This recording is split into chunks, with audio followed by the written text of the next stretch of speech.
Okay, so we're going to talk about archetypes, which is basically the unique roles we play in the human story, because we're all kind of destined to play these roles. An acorn is designed to become a tree, even though it just looks like an acorn in this moment. Similarly, we have our tendencies and our predispositions to how we're going to play out in the human story. So we're going to go through an archetype assessment to get clarity on what role you're here to fulfill, to also find a renewed sense of enthusiasm for who you are, and to understand yourself better so you can make better life choices. So archetypes are basically the characters that we play out in the human story. It's like your role in a movie. For example, if you're at home with kids most of the time, your archetype is generally like a mother archetype. If you spend most of your time surfing, then it's an athlete archetype. So there's a number of different archetypes we might play out. If you're an artist, it's the creative archetype. If you're a university professor, it might be the intellectual archetype. So there's no negative archetypes, by the way. There's only negative interpretations. Okay, so we're all going to do a self-assessment to figure out what our general disposition is with the archetypes. And there's going to be about 12 we're going to discuss, 12 main archetypes we're going to discuss. Once you understand them, there's timeless, classic problems, challenges, and lessons that must be learned within each archetype. And that helps you get clarity on the challenges you might be facing, because we all tend to suffer the consequences of our unlearned lessons in life. So, for example, the caregivers need to learn how to say no. And until they learn to say no, they suffer greatly for that. That would be an example, right? So we're going to learn all about and discuss all of those. You can live a much more empowered life knowing which doors you should walk through and which doors you should leave closed based on your archetypes. Now, I think Shakespeare really said it best. He said, all the world's a stage and all the men and women merely players. They have their exits and entrances, and one man or woman in his or her time plays many parts. Okay, so I think that's a really good perspective to kind of like sum up the archetype discussion, is what parts are we playing? And the information I'm going to discuss with you, it comes from, it's inspired by Shakespeare, also Plato. He referred to the archetypes as forms, like we take on different forms.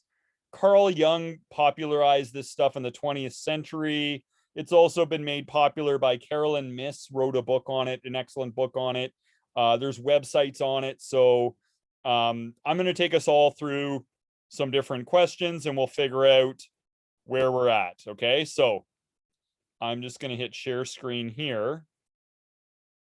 So here's what I want you to do. For each statement, choose up to 3 in order of importance. So I cannot live without is statement number 1. Now you're going to rank order the first, second, and third place statement for you. Okay. So if you say, I cannot live without caring, serving, loving, or rescuing others, that's option 1. Bending the rules or having a good time is option 2. Focus, quiet, and seeing big ideas is 3. Creatively expressing myself, being curious and intelligent with an insatiable need for information, defending a cause or supporting an organization, power, control, and entitlement, a meditative or spiritual practice, athletics and competition, new and exotic adventures, fashion, beauty, objects of desire and sensuality, or being the center of attention. So you want to just be completely honest with yourself. What is your first place answer? What is your second place answer? And what is your third place answer of those 12 options? Okay, so you want to write down, what is your first place? What is your second place? What is your third place? right? So somebody who's just like a monk living out in the middle of nowhere, they might be like, meditative and spiritual practice is my number one, right? You know, focus, quiet, and seeing big ideas might be my number two, you know, like that might be how that might play out, right? You might have somebody who's really young and rebellious. They might say, bending the rules and having a good time is my number one, you know, new and exotic adventures is number two, and being the center of attention is number three. Like you can see how the different combinations might match different people out there. So yeah, just rank order yours first, second, and third for statement number one. Is everyone good? Give me the thumbs up when you're good. And we'll see. Okay. Perfect. And then we will be going on to statement number two next. All right. And it's really good to, know ourselves better. And I think sometimes going through a reflection process like this can help us get clarity on what role we're actually playing in this divine drama, if you will. Okay. Now, number two is this. I'm first on my friends' lists for 1, a shoulder to cry on or companionship. Okay. 2, doing something really wild.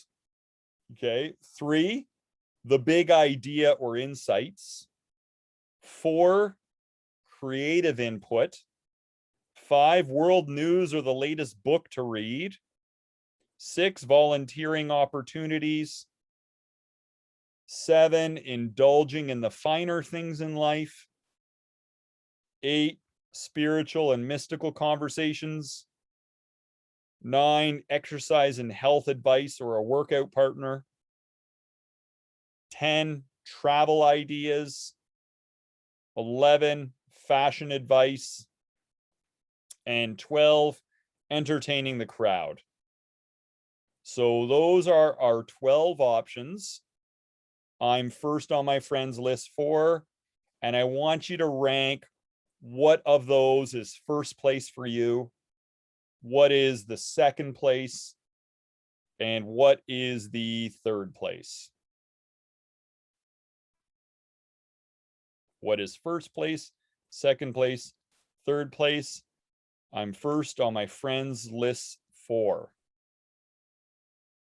Once again, a shoulder to cry on or companionship, doing something really wild, the big idea or insights, creative input, world news or the latest book to read, volunteering opportunities, indulging in the finer things in life, spiritual and mystical conversations, exercise and health advice or a workout partner, travel ideas, fashion advice, or entertaining the crowd. What is your first, second, and third? Is everybody good? Okay. And you just need to know the numerical number for your first, second, and third. So you might say first is number 4, second is number 7, whatever it happens to be. You don't need to write it all out because they all kind of correlate at the end. Okay. And then the final one. The final one, I think most people admire my what? Okay. Number 1 is nurturing spirit. Think about work and family and these types of things, right? Wild, lawless behavior is your number 2 option, right? Number 3, ability to predict or forecast the future, right? So number 4 is ability to create. Number 5 is breadth of knowledge. 6 is passion for a cause. 7 is life of power and entitlements. 8 is search for truth and balance. 9 is physical fitness. 10 is willingness to explore new things and places. 11 is sense of style, and 12 is love of performing. So I think most people admire my, and we want to rank them what is first, second, and third. And we want to know what that number sequence is. So you might say, you know, my combination is 8, 5, and 1, or whatever it is. Or maybe my combination is 1, 6, and 11. So I think most people admire my option 1, nurturing spirit. Option 2, wild, lawless behavior. Option 3, ability to predict or forecast the future. Option 4, ability to create.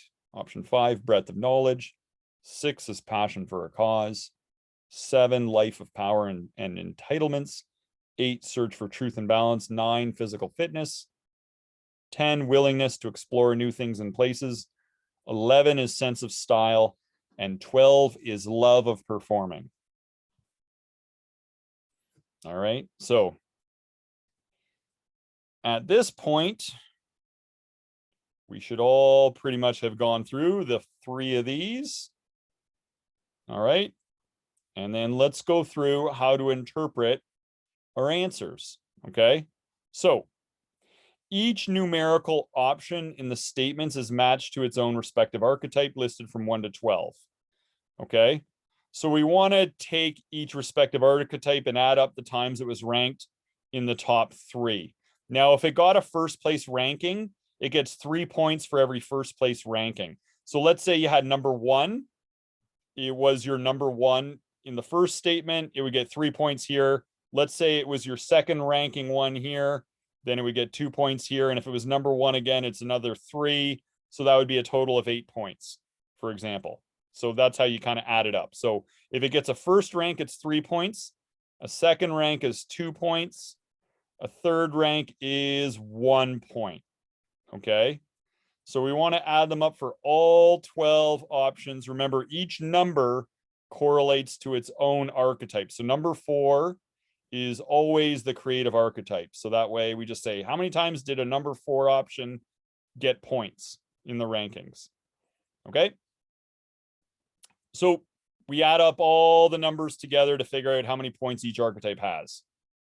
Okay. So for example, in the category I cannot live without, if you put option 1 is first rank, 3 points. And then option 1 was third ranked. In the second one, it gets 1 point. And in the final category, option 1 was not ranked, top 3. Then the total it would get is 3 plus 1 plus 0 equals 4 points. Is everyone clear on the math? Sorry about all the math. Oh, no, I didn't understand. I didn't take down which number it was. Sure, let me go back and kind of see. I don't remember. Okay, I can't live it out. Okay, so. Yep, here you go. No problem. Okay. Sorry, that was my mistake. I wasn't as clear as I could have been on that. So for each option, you just want to know what the numerical option is here for it, for each statement.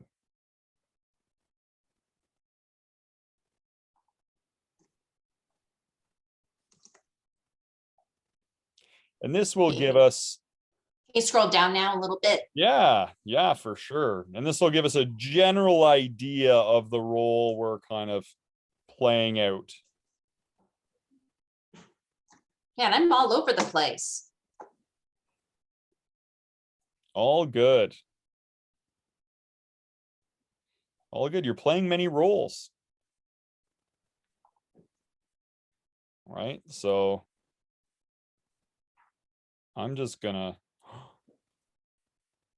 Patty Baker has joined the room. Hi, everybody. I had a Hi. little bit of internet difficulty, but I got it sorted out. So I'm glad to be here. Great to have you here. Great to have you here. We're doing a quiz on the archetypes or the different roles we play in the human story. We'll have you watch the recording after and you can take yourself through the quiz. I'm good. Well, let's go. All right, perfect. Is everyone good on adding all this stuff up? So Yep. we add them all up and then here are the different categories, okay? So the first category for number 1 is the caregiver archetype. So those who are known for being like basically friendly, sincere, and compassionate, they find their reward in helping others. Caregivers make really good best friends. Okay. So did anyone here have caregiver as their number 1 overall? No. Okay. Now the rebel, if number 2 is on there, the rebel is, basically the ones who are throwing caution to the wind, bucking the system, getting their point across, generally finding some sort of cause to rally against. Okay. So we've seen a lot of the rebel archetype lately in a lot of the things that have been going on politically and stuff like that. People rebelling for causes that they may not even know a whole lot about, but for the sake of rebelling, right? So now number 3 is the visionary. A lot of times this is business entrepreneurs. Okay. They tend to like be interested in new ways of seeing things, new solutions, products not yet built. They're doing a lot of innovating. The visionary type. Then we get to the creative type is number 4. Those are the ones who appreciate beauty in all things. The creative act is very essential to who they are. And like all of these have certain things, even the creatives have different timeless, classic, historic challenges they're faced with, right? You might think, well, that's just being creative, but then, sometimes people create something needlessly or create something that's downward pulling and takes people into a negative space, and they're not really taking responsibility for the effect their creation is having on the world, right? And that can be the dark side of the creative archetype. Like there was a musician who wrote a song called Gloomy Sunday, and the suicide rates were going up from people listening to that song, right? And they're like, well, what's the point in creating a song that makes people more depressed? Is this the effect you intended to have, right? Like that's something a creative archetype might have to consider. Anyway, next one is the intellectual archetype. Those are ones who are always in engaging questions and thoughtful ideas and learning. Number 6 is the advocate. I find a lot of lawyers fit into the advocate archetype because, they're always championing a cause. They're not afraid to challenge authority and speak up on behalf of others who can't speak up for themselves. So that's the advocate. The royal archetype. I've coached a number of people that were the royal archetype. Usually these are people that are just, they're really in positions of high power and high money in life. And so there are a lot of challenges with being in that position.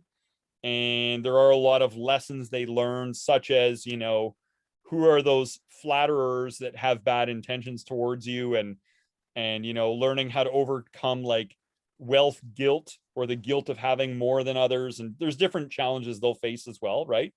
Then there's the spiritual archetype, which is number 8. They seek deeper meaning in everything, and it's a journey of faith and figuring out the ultimate truth behind things. Then we get into the athlete archetype, and I've worked with this one a lot. And, there's a high amount of their life is invested in their athleticism. So pro and Olympic athletes, right? The challenge with this archetype is that it can come to an abrupt end through an injury or retiring from sport. And then, so like the transition piece is so big because the athlete archetypes tend to peak earlier in life than other archetypes, right? We get into the explorer archetype. These are the people who travel a lot and love to travel and going to the unknown and thirst for adventure and vacations. And, it's always important for this group to at least be planning their next trip because it'll energize them for like 6 months. So they can kind of feel their energy getting low if they don't have anything planned travel wise. Then we get into the taste maker, which is all about being on top of trends or starting their own. They're all about style and taste. Okay. And then the performer archetype. These might be like stand-up comedians, actors and actresses, to some degree, the musicians, public speakers. They're magnetic. They know how to inspire. So those are the 12 different archetypes right there. Okay. So we want to basically know like what are our 3 archetypes, and at this point that we've identified that tend to be the top 3 most relevant. And then we can have a discussion about that. And then at some point, we will probably deep dive each of the 12 because each of them are worthy of their own deep dive in terms of the major lessons and challenges people tend to historically endure when they're playing one of these roles. And there's timeless classic themes that repeat throughout all of history if people are playing into one of these roles, right? So, like for the athlete, one big thing is getting an injury. Like that is a dark night of the soul for an athlete archetype, getting a major injury, especially when your career is peaking. And how do you best go through an experience like that, as an example? So each of these have their different sort of challenges. What if you have equal points for one of them? Which one do you choose? I would just throw it down as a tie. Yeah. I throw it down as a tie now, and consider that, even this is generally going to give us a good idea of where we're at. It's not like a perfect system, and there are some archetypes that aren't mentioned here, like the healer archetype I talk about a lot, right? Which is not really mentioned here. A lot of these main 12 were influenced by Carolyn Miss largely, the way she broke it down. So yeah. All right. So, who has some thoughts? Who's figured out what their 3 are and has some thoughts they care to share on going through the assessment and everything? Charmaine, any thoughts? I can share my top 3. Sure. My top 3, well, the first one was intellectual, and then the next one was visionary, and then the one after that was spiritual. So, okay. And then I had 2 others that came up, but they were really low, and that was caregiver and performer, which I thought was kind of funny. But it's interesting because some of the way the description comes out too. I think it's interesting to see the way, some of the other elements come into play. Like intellectual was my biggest one, and that's definitely who I am. And I'm always very interested in learning new things, but I'm not the ultimate dinner party guest at all. I'm an introvert, so I'm really great one-on-one. If you put me in a big group, and I do more absorbing information than engaging directly. So like I said, some of it's really interesting to see how it might play out differently in the way that you kind of fulfill that role. So I thought that was kind of interesting the way they describe it, even though I certainly recognize that quality in myself. And we sometimes see ourselves different than other people see us. I actually find you very interesting, especially like you had that conversation when we talked about conflict and that couple, and you were quoting so much from this book, and it was just so engaging and interesting. And it was definitely you expressing that intellectual archetype, just everything you were able to rhyme off from this book, and it was so relevant to our conversation. So maybe we sometimes don't see ourselves the way others may see us. True. Something to That's think true. about. Yeah, that's very true. Chris, how did you do? I'm still not clear on the math of it. No problem. Did any of the archetypes seem to resonate a little bit more with you than others? I would say definitely the caretaker. Yeah. Spiritual. Yeah. And maybe visionary. Yeah. Those definitely tend to describe a lot of what we've seen from you, for sure. And the caregiver one, we know you've had a lot of demands on your caregiving, right? Like that's come up. So that certainly is definitely a theme in your life. That's for sure. Right. And in its own way, the caregiver isn't necessarily like a nurse or a kindergarten teacher or a mother with kids at home. Like caregivers can show up in a variety of different forms as you've demonstrated, right? Yeah, they can be guides. They can be good listeners. They can also give people the proper tools at the proper time. Mm-hmm. So absolutely. different ways for people to heal and move on. Yeah, Perfect. Anyone else care to share where you're at? I don't want to put anyone on the spot and say, hey, tell us what your archetypes are, but just like I did just there. I can share. I'm an explorer and visionary. Like first is explorer and second is visionary. I think those two are really complementary, and that are exploring new ideas or adventures. And then I was tied for caregiver, rebel, and intellectual. Rebel kind of seems like an explorer to me too. Yeah. And what's interesting is, for an attorney here, I'm not an advocate. My new role has definitely made me shift. So now I'm much more like, oh, let's try something new. That's what I do all the time. So it's interesting to see that shift. Wow. And this is so interesting too, because I know you just went on a trip to Southern California and it just seemed like it had such a recharging effect on you. Yeah. Right? Yes, it did everything about me. Yeah, and it's like that. There's something to think about, because when somebody's an explorer archetype, I always make sure they have their next trip planned.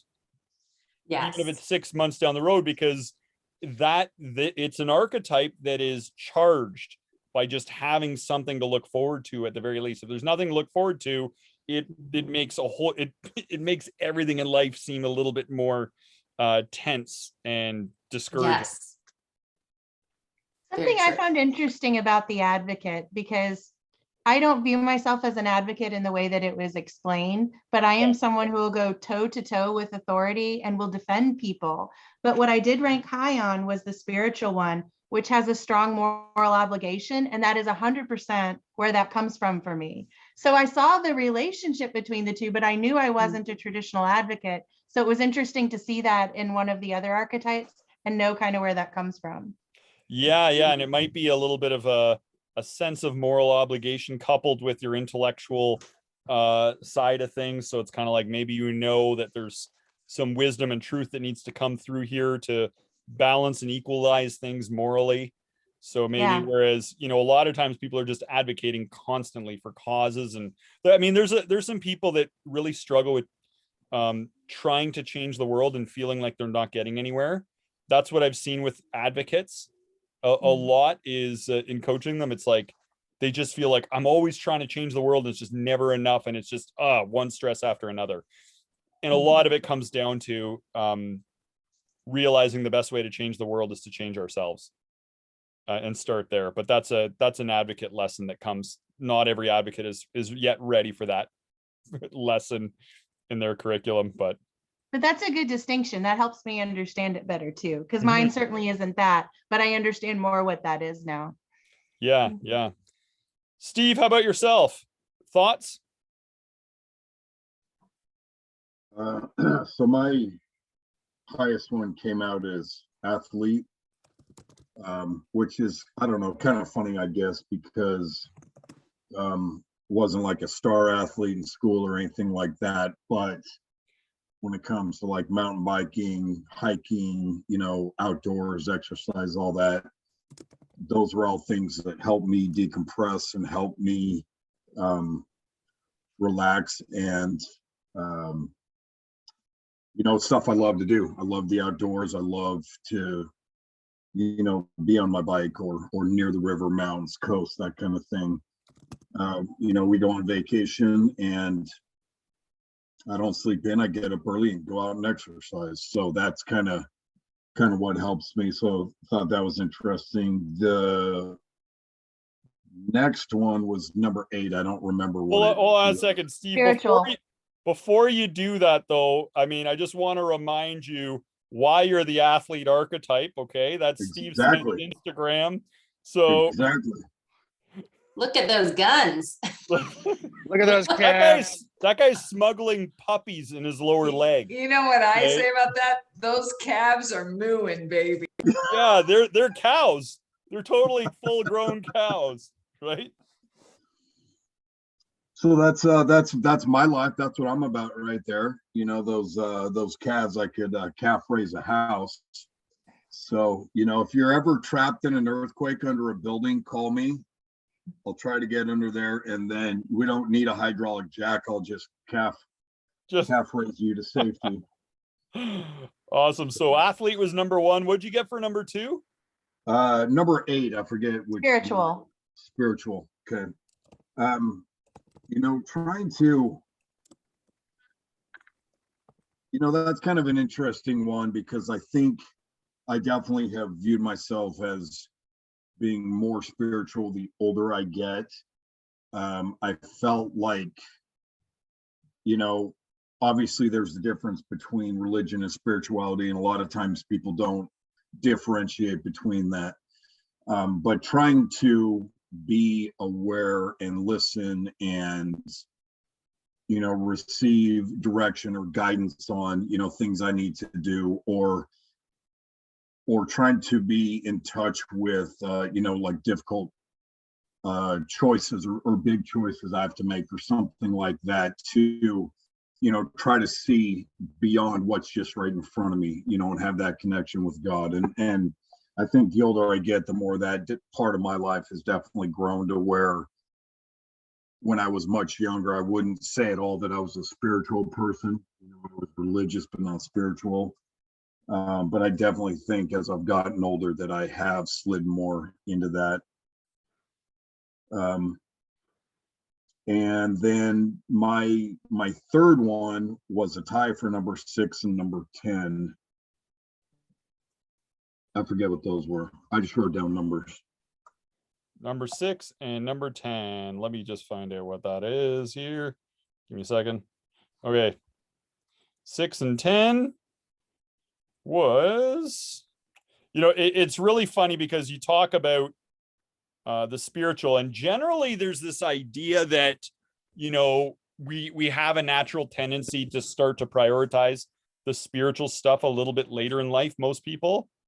Yeah. That it is almost like something we progress towards, especially in many cultures. Like I remember reading about one culture where basically, once you retire, you even leave your family and you go and you join a spiritual group and you focus on spirituality the rest of your life and get ready to transition and stuff. Like it's definitely been handled a lot different in other cultures. Now, sure. Number 6 is the advocate. Okay. And number 10 is the explorer. So a little bit of maybe 10. Sorry? I'm going to go with number 10 because exploring, it's my calves bigger. Being an advocate does not. So I'm going to go with number 10. So my calves get even bigger, and there will be bigger puppies in there. So I think when I was a kid, I would wear jeans, a white t-shirt, and a flannel shirt to school. That's all I would wear. My mom couldn't get me to wear anything else. That's what I wore. And for a lot of my life, I really stuck to the things I knew. It was pepperoni pizza, and if I was feeling a little crazy, black olives. But just really kind of the same thing. And about, I want to say it was around, I think 2012, so about 10 years ago, I really kind of made a focus of trying new things, seeking out new experiences, trying new foods. Mushrooms still suck ass, so those are off the table. But like I've had Brussels sprouts, asparagus, like vegetables. I love most, but I don't like those. But just trying different things, or trying more exotic food. I didn't like a lot of Asian food growing up, and I like it a lot more now. And I hadn't tried Indian food or Thai food until I was well into my adult years, and I love those now. And so I kind of just make lists and track what are new things that I've done every year, and I write it in my journal at the end of the year and kind of keep track and seek those out, just so that I'm trying new stuff and seeing what I'm good at, what I like, and that kind of thing. And I wish I really would have done that a lot sooner, to get out there and kind of explore stuff and try new things, because it's been really cool over the last 10 years to do that. Love it. Love it. One of the things that I do when I go out for dinner, with friends or anything like that is I always just put the menu down and I just say, tell the chef to surprise me. Yeah. Right? Like, and I always say I'm easy to please, right? And you know, if in doubt, just order me whatever the chef would order if the chef's Nice. going to eat off the menu, right? And then when I do that, it's fun for everyone there just to see what shows up. Like, we're kind of like, what's he gonna get, you know? Like, and it's always been good. I've never had a bad experience from that. It's always been great, but it's always been a lot of fun just to have that culinary exploration, right? Yeah, so we ate at an Italian restaurant over the weekend when I was down there. And I thought, oh, you know, I haven't had veal for a long time. You know, it's on the menu. I haven't gone to a lot of restaurants out here where I live that have that. And I said, you know, I'll kind of go with this one because it's got mozzarella and prosciutto. You know, that sounds kind of good, whatever. And I wasn't really realizing that a Madeira sauce is like a brown gravy sauce, and I hate gravy. So I kind of wish I'd gone for like a veal dish with maybe a, you know, marinara sauce or something like that. But it was still good. I tried it, you know, I ate it and whatever. You know, but it was just something new that I hadn't had. And you know, so it's kind of you know, it's just kind of a cool thing. I'll do that with you know, fruit smoothies or something. My daughter went into a Booster Juice last week, and she's like, what do you want? I said, something fruity, just surprised me. And I ended up with the best drink out of the three of us, you know, the best tasting smoothie. So it was awesome. Nice. Joel, how did you do? Did you have a chance to do it, or do you want, and if you didn't, do you want to share some of your thoughts? Does the Pope drive a Kia in South Korea? He does. I just know that now for Christmas I gotta send Steve some mushroom gravy. Not return to sender. So interesting. I also didn't quite understand how you scored. I know my numbers. It was 3, 4, 8, 3, 4, 8, and then 8, 4, 6. But you just take like the first ones of each one as your highest priority, or do you average them? Or The first ones get 3 points. Every time it finishes first place, it gets three points. Hmm. So if it was like 3 was your number one in the first one, that's 3 points for 3. If 3 was number one in the second one as well, now number 3 is at 6 points. And then, you know, you kind of, and if it didn't rank in the third one, then it gets a total of 6. So okay, it sounds like you got visionary. Okay. Yeah, I was gonna say like 3.5 because I'm right between visionary and creative. Yeah. It sounds like And I visionary, guess creative. the one that was kind of lagging at the end was the spiritual one. And it's interesting because I would have thought that I would have been more on the adventure side because I do have that kind of insatiable, you know, interest in getting out and doing new things. But yeah, just you know, I've always been the idea person. I always love thinking big and thinking outside the box and kind of combining that with creativity. So that's, yeah, so we're in 3 and 4. Nice. Yeah, because I was gonna say with like your business, you're running a business and stuff, and that's typical. Like typically those are you're playing the visionary role. Downside is I'm not the best visionary hot seat. Yeah, the downside is I'm not the best implementer, but luckily my wife's good at that, so we make a good team.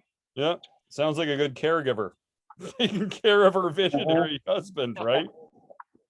Yeah. But that's good, like conceiving of things and stuff. It's like, yeah, that's definitely, and I know you're definitely drawn to that. I know like some of the projects you have planned that you want to get going at some point. Like there's this definite tendency for you to conceive of projects and things to be implemented. Yeah. Excellent. Indeed. Patty, I want to know, first of all, I want you to just say whatever you want to say to the group like about anything. It's been forever since I've seen you. It's great to see you. You bring such joy and positivity and such upliftment to everybody. So thank you for being here. It's great to see you.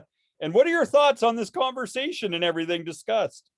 Well, I just want to say it is always great to be here. I'm having a great week. Everything's fantastic. And I'll catch up more about me next week. I really do thank you for dropping the questionnaire in the chat. So I had a chance to do it. And so here's my top 3. Y'all ready? Okay. My first one is spiritual. I thought so. But I think it's just coming from a place of always wanting to find a deeper meaning, just that never ending journey of faith for me. Yeah. And I also think that's where my thoughtfulness and compassion is rooted in. And I do have a strong sense of moral obligation, although I'm an advocate at work. I think it comes from the spiritual side, like Charmaine was saying for me. Mm-hmm. And then the other 2 tied, like, Celine was asking about, which is visionary and caregiver. So I think I let other people leave it to the status quo. I like to build and create, and it helps me in my business and in the ministry work that I do. So anyway, yeah, I think that's good. And as far as a caregiver, I'm very friendly and sincere. I'm compassionate, and I think I'm a great best friend. So there you go. And you definitely are give off that sort of caregiver energy. Yeah. Right, in the role you're playing in society, and caregiver and visionary is so in line with the orphanage project that you're kind of doing too. I'm like, oh, that, and spiritual. I'm like, what a perfect project for you with what you're doing in life, right? Yeah. Now, here's something I want y'all to think about. Like, what's the most rewarding thing about your top archetype? Like, what's the most rewarding thing? Now, Steve might say, as an athlete, it's going for a hike, right? He might say something like that. Charmaine might say, as an intellectual, it's learning something new is one of the most rewarding things, right? So Joel might be coming up with the next big idea, right? Chris might be like supporting others and showing like my support and care to take care of others, right? And it might be something along those lines. Patty, it might be like just connecting to the higher power, or it might be, going deep into prayer, right? Celine, it might be like just exploring somewhere new, getting out there and seeing something new. Now, whatever it is, generally I use this as a good hack to get yourself out of a bad or low mood. It's like, okay, well, you know what? If Patty isn't in a great mood, you know what, Patty, let's pray together. Like if Steve's not in a good mood, I'll be like, Steve, get your backpack. We're going to go hike some mountains. Okay. And if it's like Charmaine, it's like, Charmaine, let's read this book together. It's supposed to be groundbreaking on this subject. Like, and then let's chat about it after. But that can be a good hack for like knowing, once you know a little bit about the role you're playing, it gives you some good insights on things you can do to pick yourself up when you need it.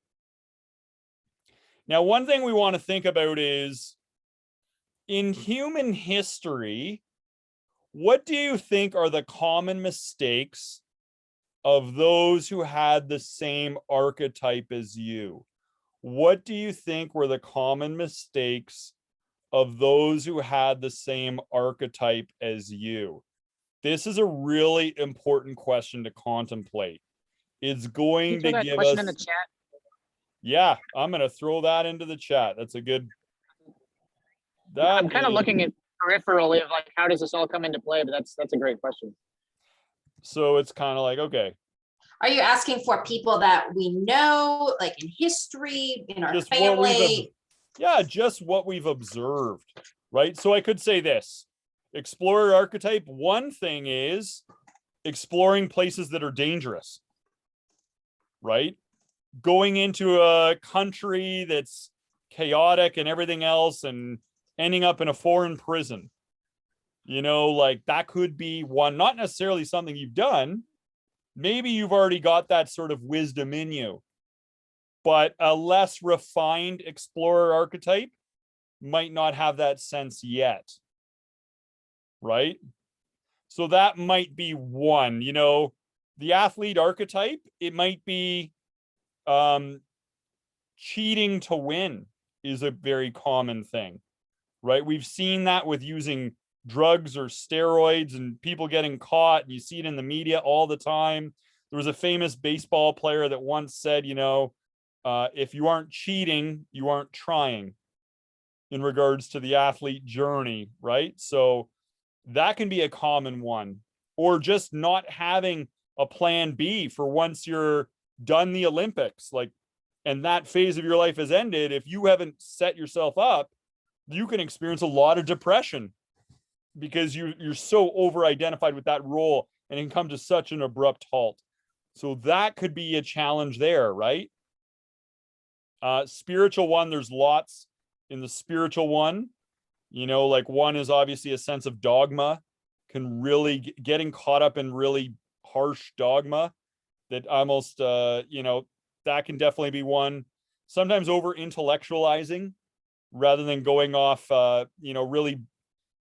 really breaking things down too much that you get intellectual indigestion rather than just going with the spirit of truth and the spirit of the word can be a big one. So there can be a lot of different things there. So anyway, caregivers can experience burnout a lot. Caregivers can have difficulty setting boundaries. They can often end up feeling unappreciated, having a hard time saying no is also, and then kind of taking care of everyone else at the expense of prioritizing their self-care is a big one for caregivers, right? So that could be one as well. Anyway, anyone have any thoughts on what some of the historical challenges might be behind some of these archetypes? I have some. Go ahead, Charmaine, go ahead. I think especially with intellectuals, sometimes they're so consumed with gathering information that it can be just facts and it's not, they don't have a personal relationship to it. So it may not even be truth, but sometimes they can be rigidly associating it with truth. And so in that sense, they might be learning facts, but it's not experiential and there's a lot of judgment that can come with it. So I think that's something that, they have to be careful about. There's also analysis paralysis where they just can't stop accumulating information. And so they can't get to the point where they make decisions. They can sometimes have trouble accepting information from, other sources. Like they may have something, but they believe, well, this is the authority, this is the truth. And so, if someone else comes along and has information, they may reject certain information because it doesn't agree with other things they already have. It's not necessarily, personally acquired and tested in that sense. So, and I might call that intellectual pride. Yeah. It's almost like they're kind of looking for their intellectual journey is to confirm what they already think they know rather than to open themselves up to being completely wrong. Intellectual pride is a big one in this category for sure. Having a bias to what they already know. Yeah. That can totally. And you'll see it all the time online. They're trying to correct everybody on everything as a way of asserting their intellectual pride and feeling powerful.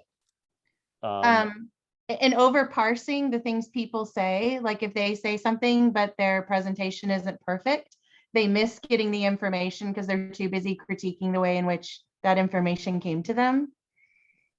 Yeah. And I mean, I've seen it obviously, like there's many coming to a quick conclusion on anything is a problem with this group, the intellectual archetype, because and especially like one of the things with this archetype is also a little bit of coming to a quick conclusion on anything, And then even when it comes to like coming to a conclusion, sometimes deeming science as the be all and end all and saying, show me the studies on something. Where's the evidence basis for what you're claiming? So sometimes they expect too much of the evidence basis when science is still a work in progress. You know, it's preventing us from going headlong into foolishness and getting too airy-fairy on certain things. But, you know, anything written in the scientific literature can be overturned with an emergence of new data or a flaw in the old data that now emerges. Like, it's a work in progress, doing the best it can, but we shouldn't treat it as the be all and end all of ultimate truth. Yeah, they can be very idealistic, and this is the way it has to be. And you don't always have that perfect set of circumstances. So a lot of times they aren't able to think creatively or come up with other solutions other than what's been dictated to them in their learning. So a lot of times they're not very creative and visionary in that sense. It's perfect. I love the intellectual job you did on breaking down within very little notice. You had boom, boom, boom, itemized all of the, you know, foreseeable obstacles of living the intellectual archetype. Well done. Well done. Tremendous job. Know what flaws I have to look out for, right? Good, That's where good, some of the good. other archetypes come into place, right? I mean, that's why some of those others are of value to me, because like the spiritual one is about truth seeking, you know, and so that's kind of coupled with the intellectual, because I don't accept things on face value, and it kind of has to be. They're coupled together. And then the visionary one is the same thing. Even when I was a kid, I did not want to get called on in class to give an answer anybody else could give. You know, if anybody else can give the answer, why do I have to say it? Everybody already knows it. I only wanted to say something different that other people didn't know, that required some sort of, you know, additional insight or greater learning or something that not everybody could say. So like I said, it's interesting to see the three coupled together and how they work to try and combat some of the things that might be weaknesses in other ones. Yeah. And you know, the great thing about this for all of you is that there is all of the wisdom for every one of the archetypes is out there. There are books written about all the downfalls of all of the different people who went down the same roads we're all going down, right? Like, there are movies about it. There are countless examples. And in this modern day and age, we have access to all of it through libraries, the internet, everything. So that's the beauty of it. Anyone else care to share some thoughts on foreseeable downfalls of relevant archetypes?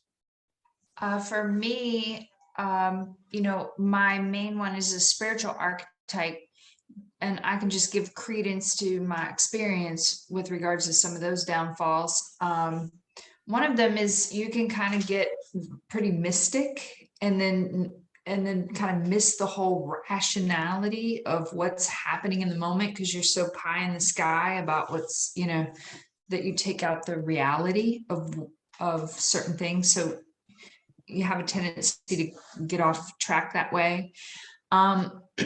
Then also, as a spiritual leader, sometimes you're considered the guru. So in that way, then you feel like you're coming from a place of superiority. So, and maybe that kind of lends itself to what you were saying earlier, Brendan, about, you know, dogma, maybe a little bit, but, you know, you kind of get that holier than everybody else kind of thing that can happen. And also get too caught up in doctrine, you know, from that perspective. And then there's another side of the spirituality, which is, you know, just being a martyr. So that sometimes you will martyr yourself for the sake of, because you feel like that's the thing to do. And that can get you in a, you know, in a bad spot. Also, just the last thing that I thought about was, you know, the Good Samaritan, like you're willing to selflessly just do for everybody else at the sake, you know, at the price of yourself. And, you know, all of these things are good, but if you get too far off the path, you know, they can lead to self-destruction or destruction of others. Love it. Love it. I'm so impressed that you nailed the martyr aspect of it, right? Like that was good too. And what you described as well is called spiritual pride. So people develop a lot of spiritual pride, like our church is the best church, and like a lot of this kind of dialogue you hear out there. And I think, you know, you talked about getting too caught up in doctrine. And I think like what I've seen with a lot of people here, they get caught up in memorizing the teachings rather than living the teachings. And so you can see there's often a big conflict in what somebody can profess and how they actually live their life. And I think, you know, that's where there can be, people can close a gap is, you know, for example, a lot of people will say a lot of great things about Jesus and then do a lot of things that Jesus would never do. And it's like, what you should really be doing is trying to role model and make choices and live your life the way Jesus might under your circumstances, right? So it's kind of like, it sounds so simple, yet it can be such, it can definitely take people off track for sure. And something I put in the chat, that was what kept me from getting divorced earlier, because I was so committed to this commitment I had made, and I was so principled, you know, that kept me stuck. And I think sometimes too, even though it's not necessarily the way it comes from God, we have our own ranking as far as what's important. And, you know, you can get caught up living to a certain letter and not be willing to move off of that, even though there's other aspects at play sometimes that should be considered. And it may not even be a place that's, you know, good or right for you to be in, because we do live in a fallen world, but you can't always, you get so rigid sometimes, you can't always see all of that. Yeah, and I think as far as the Bible goes, it's the same thing that Jesus dealt with in his time, which was, you know, the Sadducees and the Pharisees. They were like, but what about Moses's 200 plus commandments? And you know, they were trying to catch him doing something. And he's like, look, you know, love God and love your neighbor. It's pretty simple. Yeah, exactly. So there's lots of missteps we can take when we're playing that role. So definitely, and Patty, you did such a good job of describing some of them, like so well done there. Excellent. Joel, Steve, Chris, any of you want to share your thoughts on the archetypes relevant to you and some of the challenges that you think might be common with that archetype? I think my particular archetype of being a caretaker really can steal from having a future, because you're so busy helping others and being others' lives. Like a placeholder, you're really not focusing on your own future or your own development. And I think that's what I'm starting to run into here, that I want my life to move on, and I'm letting my old commitments keep me stuck to my dad, to my mom, you know, and true that they should be able to take care of themselves as adults, but they're really not. They're relying on me in a backdoor kind of way, and then trying to sell it off to me as we're trying to help you. And really, I'm stuck and I don't want any of this. I would rather just live and start with Lyft, start with my networking plus, and start to rebuild. But I feel like I cannot get to that point until things with them move on. Excellent. So really, and then I'm thinking also about my personal life, having friends, having a relationship, doing normal things that I'm not doing. That's also, and then the question is now that when I become to the point of wanting those things, how do I build those things? I mean, this is going to be awkward, uncomfortable, things that I should have been doing in my 30s and 40s. And then it's just like, here you are at 50, 52, 55 after they pass away. Oh, here's your life now, go fix or go do. And it's like, wasn't that supposed to be back there? And now it's like, you're here. And it's just like, yeah, all right, we'll figure something out from here. But so that's one of the common mistakes or future issues that caretakers will run into, that how will they rebuild their lives after that person they're taking care of is gone? And a lot of people do crash and burn after the person they've been taking care of has passed away. It's emotional traumatizing. And how do I go on from there to build a productive adult life from there? A lot of times, I'll speak a little bit about this archetype. I've had to talk about this one a lot. A lot of times people will transition with a pet because it's still feeding into sort of that caregiving role that they know. Now, some of the main things with caregivers is learning to say no. Otherwise, you get resentful. So then we're giving and caring, but we're doing it with resentment. And then we start to resent our own nature, like, so that is a very common theme here. And then serving other people as a way to forget about ourselves is a big thing with the caregiver and caretakers. It's like, I'm so busy taking care of everyone else that I haven't been able to figure out what I need to figure out and get the clarity and direction and know myself. Right now, I've been so busy taking care of other people, I am a mystery to myself. I don't know what the heck I'm here to do and what else I'm able to do outside of this. Taking care of ourselves for a change, like, is a big part as well. And then there's a graph, being willing to accept help. There's a graph I put together for caretakers. I'm just going to show it to you right now, so you can kind of see. This is basically like how to navigate the caregiver archetype. It's like, okay, there's a certain amount of neediness. You got to prioritize who needs help the most. Know that sometimes it's you, okay? Because we're not good at helping everybody if we're just going to be resentful and we're drained. What sort of help do they need? This is very specific. This is where caregivers go wrong. They overgive and people remain fragile because we have treated them super fragile. Okay. And then, am I the right person to give it? So a lot of times caregivers are trying to fulfill a role that they aren't the most qualified to truly make a meaningful difference in. There's better people that could be doing that role in particular in many capacities. So this is one of the biggest lessons for the caregivers. Remember, sometimes the most caring thing is to let others discover the will and resources to take care for themselves. Okay. That's a big one, caregiver archetype, because they will just run themselves ragged. And in the end, people may not be that better for it, so it's kind of like, who needs help the most? Okay. Because there's a lot of neediness out there in the world. What sort of help do they need? Am I the right person to give it? That can at least help us be more focused and intentional with that archetype in particular. Does that make sense, Chris?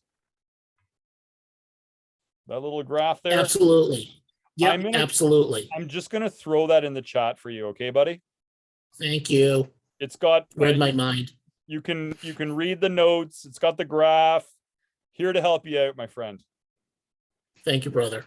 I also think, one of my top 3 was caregiver too, but way less than, the spiritual one. And it was tied with the visionary one. And on the caregiver one too, I think caregivers become starved for time because they're so pushed, they've committed to so many people, so many different things.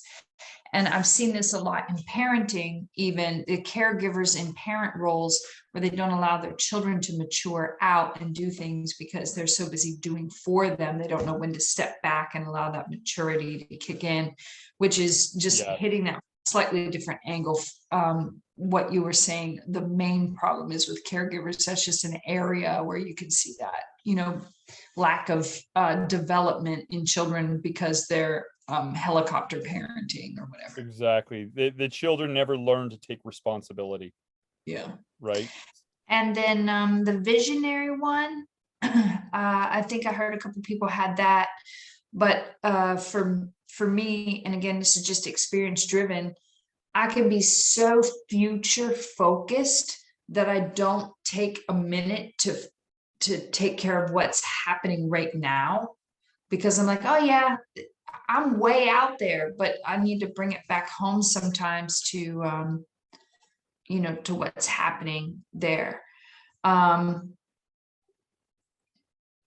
Visionaries can kind of get so vanilla in the rest of their life because they're so focused everywhere else. We see that with Bill Gates or whatever. They wear the same clothes, the same this, the same that. Like for me, I wear the same black pants. I've worn them for work for the last 5 years. I don't know. And I wear the same top all week long. And I'll swap it, and then I'll wash it 2 or 3 times. That's the same. I already know what I'm going to wear for the week. And if somebody sees me twice, then I'll pull out another shirt. But I don't have time to think about that. I have capsule wardrobe, so everything kind of matches. I don't have to think about too much. But you can get so wrapped up in that it becomes a hurdle to stifle your own creativity, if you will. And so that's, I think, somewhere else that could be kind of an issue, I guess, maybe. Yeah. And I think because from an entrepreneurial standpoint, you're so busy exploring and creating and setting up adventure in that part of your life that you don't have the same energy to do that in the rest of your life. And so you miss out on, other things. Like I don't watch movies. I don't have TV. I don't go out and enjoy new experiences because I'm so focused on the vision of the business or whatever I'm creating at the moment that I don't take the time, to do that in my personal. So those are things that, as long as I'm aware of it, I can manage it well. But if you're not, then you can get sideways in it. Something else on the caregiver that I think you have to be careful about too is a lot of times, you're so busy taking care of someone and there's resentment that comes with that. And then especially in the case where that person might die, there's a lot of guilt sometimes that comes with that because you might feel a sense of relief because that obligation has been released. And so when you feel that guilt, that you feel, relief from that, that also brings about a lot of things that people need to process and struggle with. Mm-hmm. Love it. Great share. Great share. Joel, did you have any thoughts on the visionary? Are you there, Joel? Well, he gets back here. Hold on here, just turned it on speakerphone because my earbuds died. Okay. So in terms of the mistakes that people make historically. Yeah, or what you've learned or success tips for the visionary, things that need to be remembered. Yeah, and I don't know if it was just like me reading into things or thinking of historical things, but it seemed like people might overextend themselves and try to do too many things and not, I don't know, not do any one really well. But again, I may just be reading in my own experience. But that was kind of the big one that stuck out. Or just, a variation of that would be trying something too big and not getting off the ground with it. Yeah. And I think one of the things is with the visionary is having the courage to carry it out. So one of the big things is being able to overcome self-doubt for visionaries, remembering past successes, what are times you've defied the odds and gone from struggle to success to keep your courage high, right? And then also knowing how much attention to give to certain ideas, because for visionaries, ideas can come thick and fast and there can be a thrill with it. But then after that, you should sort out, not get too distracted and be able to carry out the truly worthy ideas. Vet out what are the truly worthy ones and be able to carry them out. So, well, and I've learned too, I mean, I've gotten pretty good at narrowing down to which ones would be the worthy ones, but I'm learning too to not try to do everything myself, but to try to work with, network with people that already have great skill sets in certain areas. I think a lot of times earlier in life, I would try to wear all the hats and do everything myself. And that obviously has a very limited reach, but I think that's where you get really good visionaries, like the Steve Jobs of the world. They're just really good at bringing teams together to build on all the people's strengths and motivate them and and rally them around an idea. Love it. Love it. Excellent. think- Well said. I think also on the visionaries, and we've seen this with like Steve Jobs, Bill Gates, Elon Musk is a little more eccentric, but these guys can tend to be hermits because they're so focused on what's going on that they don't get out and do other things. We've seen the Gates, Melinda and Bill put together, nonprofit things and, things like that. But I think that's a pitfall that visionaries have, is they can become hermits because they're so busy working on a project. The other thing about visionaries are they don't miss a trick. Like, they're very self-aware. They got it all figured out. They're like detectives. They can get down into the details to get something done because they're trying to put things together to build out, which means that they can, be in such need for information that it almost looks, like they are being, like, what do detectives do? Like, examine, like, drilling people for information, which, they love the information because they're helping to do things. But at some point it's like, man, get out of my business a little bit. But visionaries can be like that, I think. And it can come across as, if they don't know you, of course, but it can come across as being pretty, Intense. Yeah, intense is a good word. Yeah. Absolutely. Absolutely. Why don't we talk about the athlete archetype? Steve, what are some things what are some thoughts you have on the athlete archetype?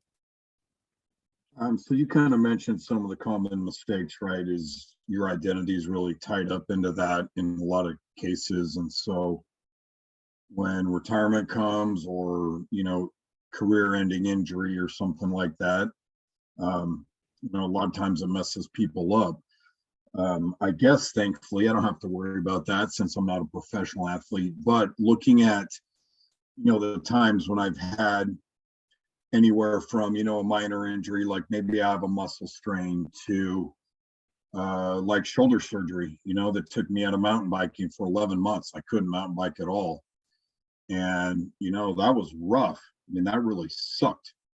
And, if you, compare that to other times in my life when I've been able to ride 6 days a week, almost year round, to go from there to nothing is kind of rough.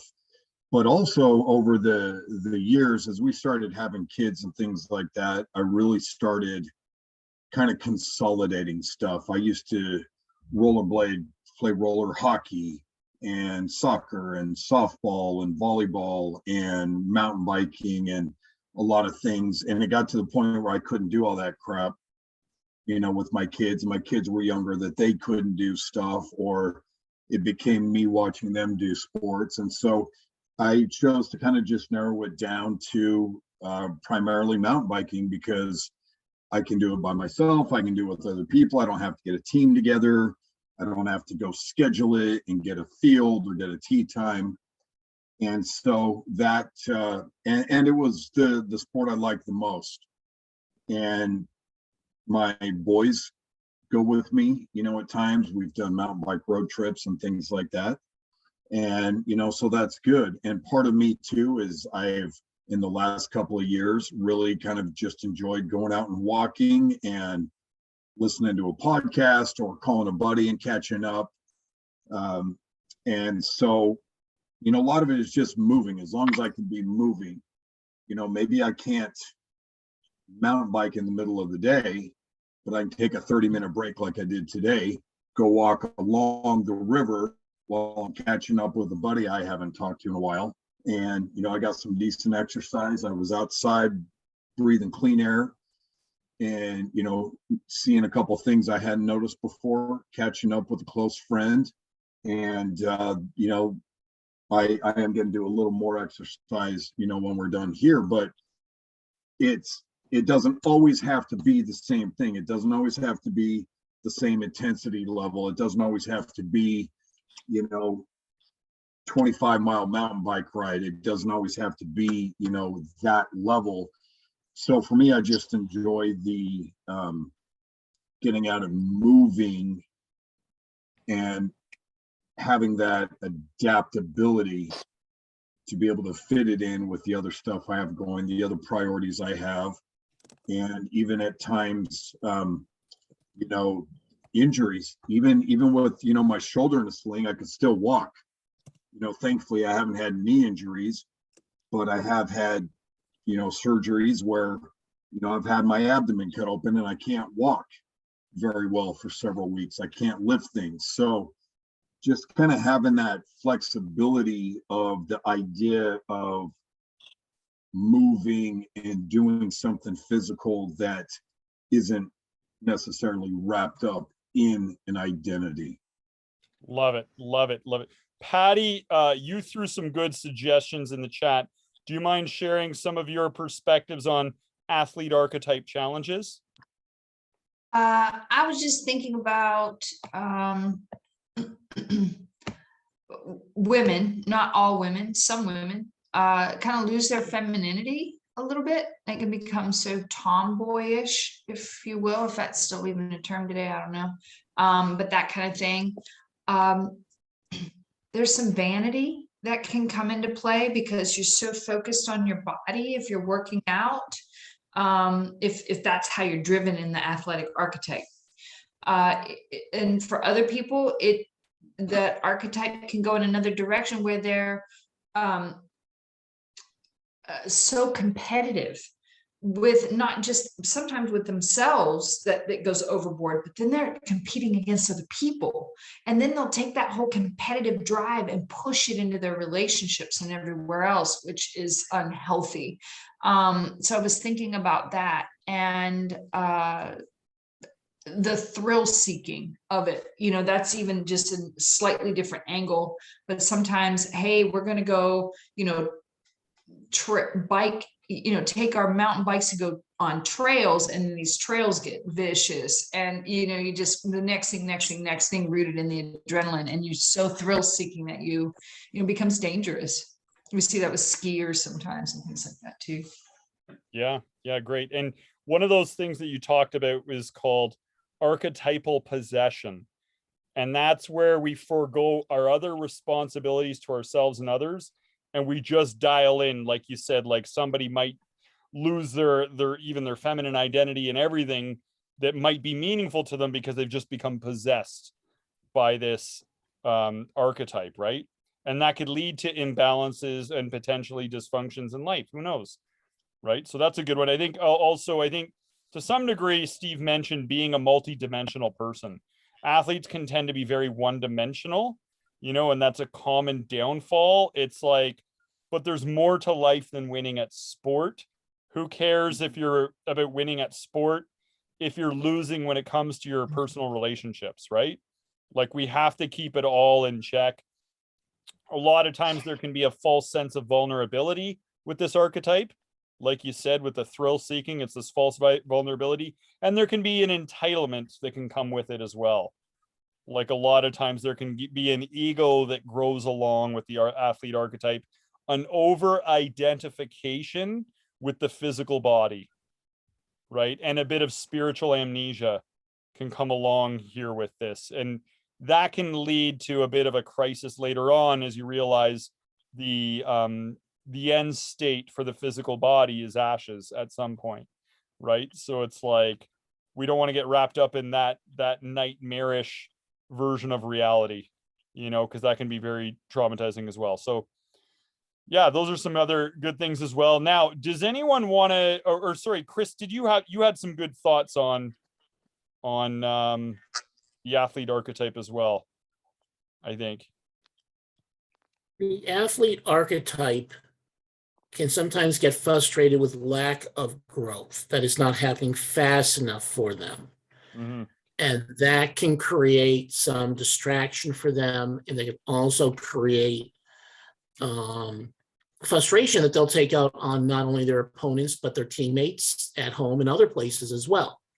But if they have a good coaching system involved and a good support system involved, that is less likely to happen, to keep them focused on what they need to do to improve. But for most amateur athletes, they don't have that type of system. It's just grind it out until you either win or die. Yeah, love it. Excellent. So why don't we get wrapping up the archetype conversation? I know a couple of people have already had to leave the call and stuff. And let's just go through key takeaways from tonight's discussion.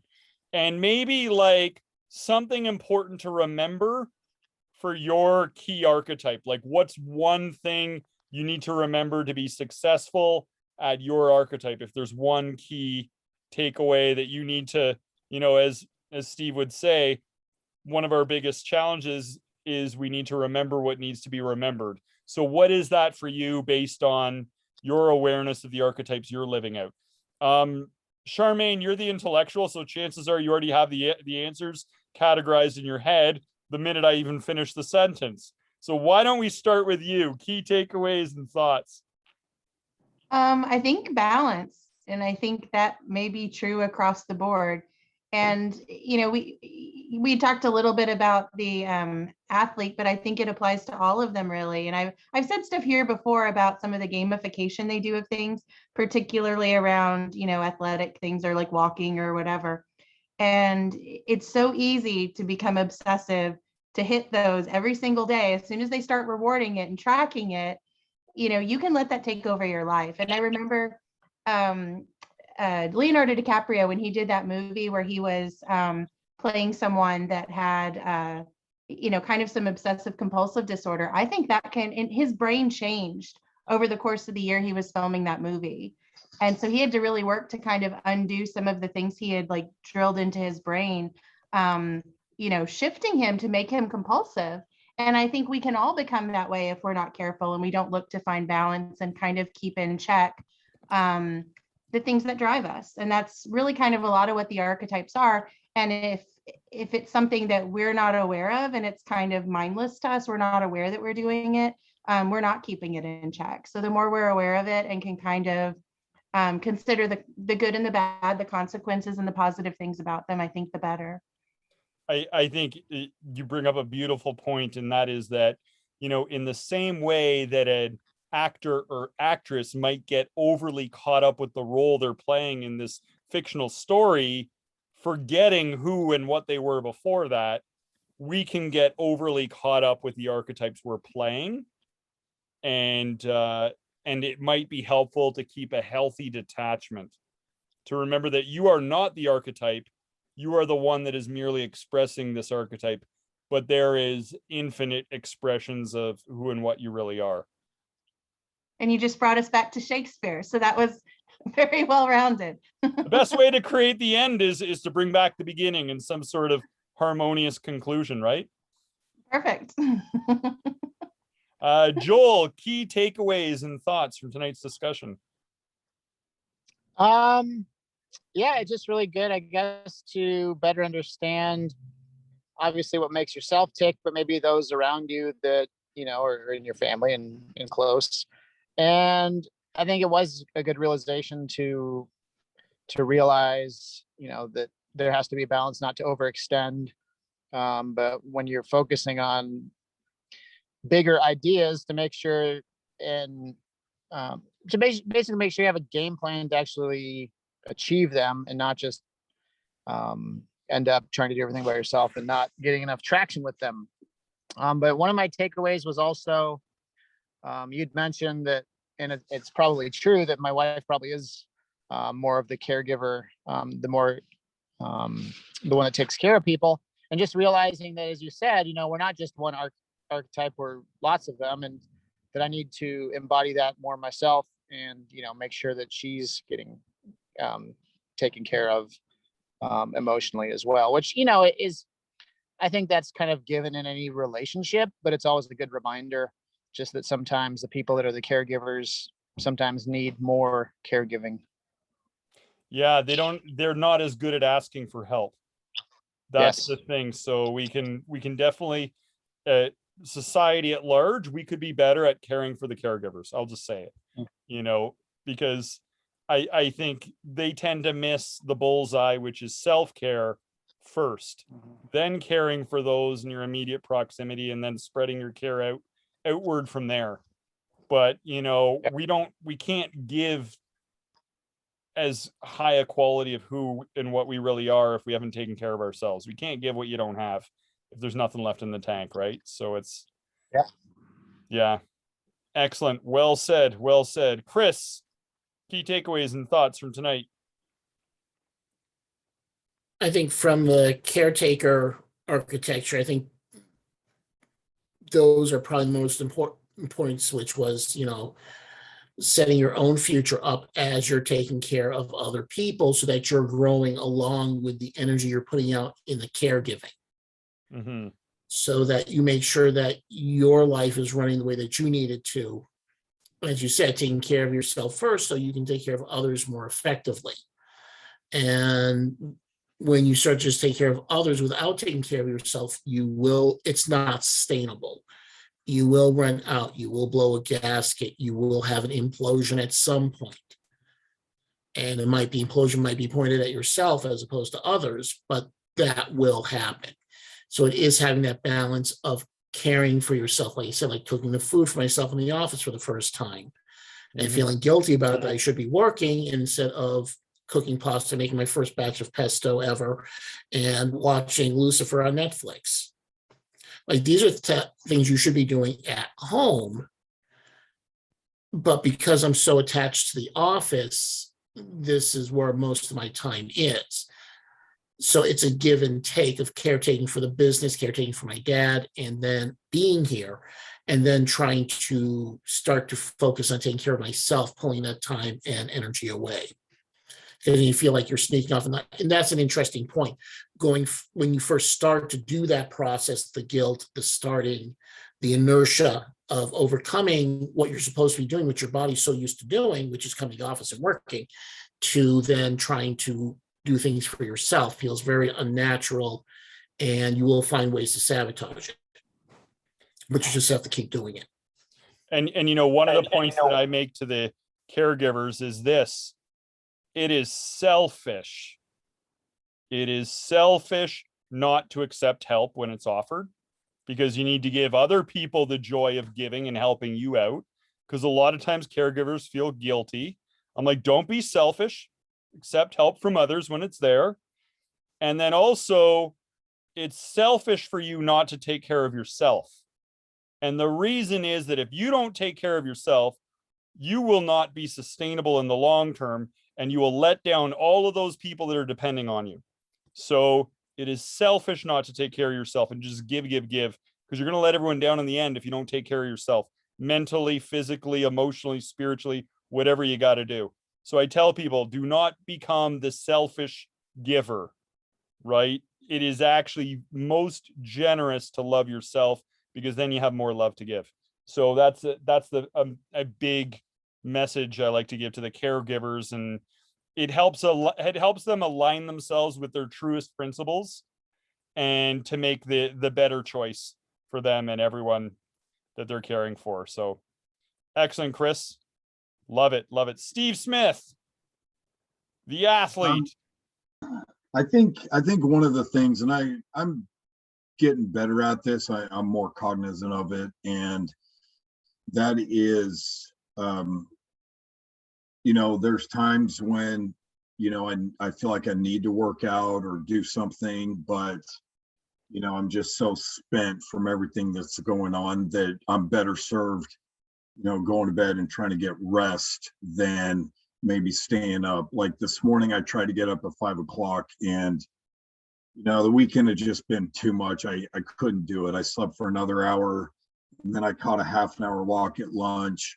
And, then I'm going to go stretch here for a few minutes before I eat dinner, and just balancing the, get out there and go, crazy lifting weights for 45 minutes, or, a big bike ride, or go hike 10 miles. And sometimes I just got to dial it back a little bit and either rest or do a little bit different exercise. And so I think that's one of the things with kind of, living that athletic archetype, is that that full throttle mentality of always having to get out there and go after it. And sometimes I think I just got to pull back and protect my health and, you know, do what I need a little bit and, you know, get after it in a different way or, you know, a little bit later kind of thing. So I think I was better served, you know, trying to sleep an extra hour today. And then because of that, I wanted to take advantage of, you know, taking that walk today. And so that gave me a good opportunity for some other experiences while I was doing that as well. So, and rested steak, absolutely. Bacon, I would add bacon to steak. So, you know, trying to do that because it does help me unwind. It does help me relax. I like I like a lot of those aspects, but there's more to being athletic than just getting after it like a crazy person all the time. You know, I need to focus a little more on my my diet and my eating as well to kind of help complement that, because I like to eat like a dumbass. I like to eat junk food. I like to eat sugar, and you know, but like today, I've had this bottle of spicy V8 in the refrigerator at work. I've had it there for a little bit, and my whole intention was to take it there so I can, you know, drink a little bit of V8 to kind of get some more vegetables in. And I popped it open today instead of you know, grabbing a Snickers bar. I did grab some peanut M&Ms to, you know, full disclosure, but you know, but I grabbed a V8, and then we've got some broccoli and some other vegetables with dinner tonight. So, you know, that's part of just trying to, you know, like Charmaine said, of kind of being balanced, but I'm still being that archetype without being crazy and always, you know, having to do that. So, you know, you bring up a really interesting point, and I would do this when I was working with a lot of elite and pro athletes, is we'd come up with a recovery schedule. yeah. So one of the biggest mistakes of the athlete archetype is they put all of their emphasis on exertion and training, and they forget that how hard you train is only as effective as how well you recover. So we want to improve the longevity of the competitive cycle by prioritizing recovery methods. So we might say, okay, Monday, you go for massage. Tuesday, you do Epsom salt bath. Wednesday, you do afternoon nap.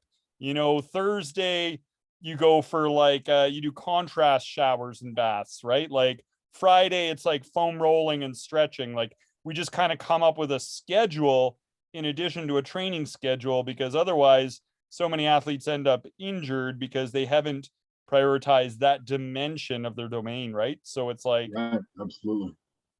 All right, excellent job, everybody.